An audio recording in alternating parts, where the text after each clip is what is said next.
yesterday for Friday of April 3rd. 2 days after April Fool's that happened is the local fishing adventure that I had at a Redondo Pier. So I'm going to note this really quickly. Before I went, the many frictions that I want to note here is that in the morning I ended up oversleeping, thinking that we weren't going fishing because my dad did not call me, even though my uncle repeatedly called me as I was heading up to. Anyways, even as I prepared and I was ready for my dad to take me, he still falsely assumed that they were going to pick us up and take us to the pier. But eventually, with my massive annoyance, my dad finally realized it and we headed down to the road, heading to the pier. We got there around 12:42 p.m. in the noon, as I can remember, and obviously it's hot there, so I wore my sunscreen as I'd always do. And I brought with me some gloves when we catch fish, along with a new body camera to record. I forgot to bring my sweater, so eventually I had to wear one later. And I passed Compton and the only casino that's there that ever existed, Crystal Casino. I wonder how it ever managed to continue existing. But anyways, we did pass Artesia Avenue and reached that same place where you go on the pier, past all of those mini shops.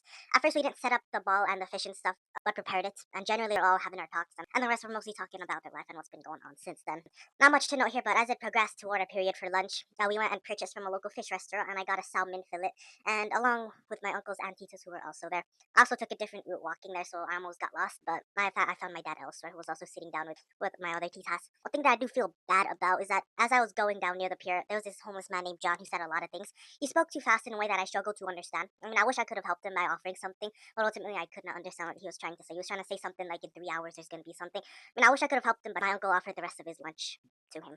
In the conversation nearby with the titas and uncles and relatives, they stayed near in that little shaded table, and they said that they won't sit in the heat because their face is too expensive, which is definitely an illusion. But anyways, I also pointed out that my sister was also here today near the Redondo Pier, near our location at a mall, but I didn't decide to tell her because she'd probably end up leaving. This point forward, skipping another 2 hours of chatting and eating, and plenty of Diet Cokes. And around 2:50 p.m., someone set up their first fishing reel, and unfortunately, there was no catch. There was inferred to be a bite on the fishing line, but there was no fish caught. And after I convinced my dad to buy a bunch of fishing bait at the store nearby, he said it was pretty cheap, so we brought it, and then we cut it up for the bait for our first throw. But the thing is that around this time, still no catch-ins, no new fish. And then around 3:40, my dad caught a fish species that under California law had to be released immediately. I was stoked, but and sad at the same time. And as I went back to sit down, random guy said he's shy, and apparently he's a Christian who passed out some $100 bills, and apparently he's doing this because it was Good Friday yesterday. And it's a bunch of stuff that has a bunch of scripture sayings on it, like a giant $100 bill and a giant $1 trillion bill. I find it interesting because I never see those types of things, but I'm not sure what type of fish species that was, but it was something that was endangered, so we had to release it. I wanted to keep it. And around this same time, another Dodgers family of one sister, one brother, one smaller sibling that looks like a sister and acts like a brother joined right by me. So that little sibling, I have no idea if they're a boy. I'll be honest, they're 3 years old. They're kind of rowdy, but they're pretty relaxed at the same time. Great people to be around, as I'd say. They all went around by me, especially that younger one who I said, Izzy. Some of us did catch fish, but I don't think we were able to catch any for at least another 4 hours.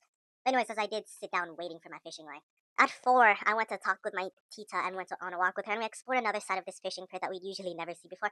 And obviously, more seafood restaurants, people, and a skating rink where a few of those skaters really did do a lot of cool trick shots, but some eventually fell. But sadly, for this entire hour, though, none of us had any catches at all.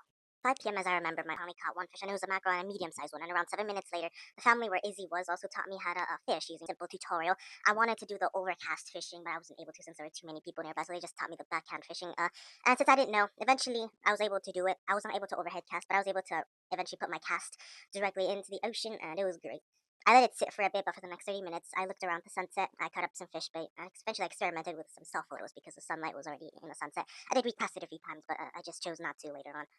Now, right before 6:30, as I was on my phone, and I didn't catch this on my cameras at all for fishing because I didn't turn it on. My reel line shook, and the people around me let me know immediately. So I dropped my phone in the floor and got to reeling in the fish. It was a medium-sized mackerel, and as I got it back in, the guy that's funny that's near me, he's a bald comical guy, helped me to gut it and remove it from the hook because I couldn't do so with my hands. And I was afraid that I would end up slip back into the ocean. But eventually, I put it in the bucket. It was kind of crazy since there were a lot of people who were helping me. There's a lot of voices as I caught that fish.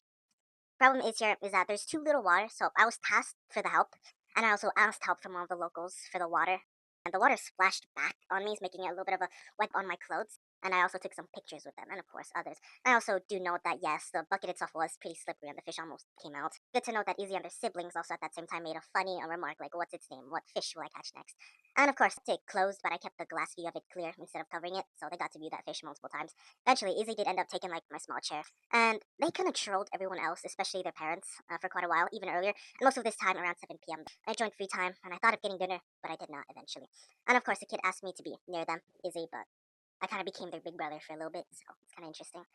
My family relative did catch 3 more smaller mackerel fish sometime around this point, and I took one of them for takings, and eventually he kept the rest. And one of the fishermen accidentally caught a duck while fishing. And like the parking meme, like, you can't park there, sir.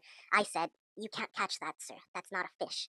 But my dad became Captain Obvious and made me take care of the other fishing lines as I helped release that duck back into the ocean.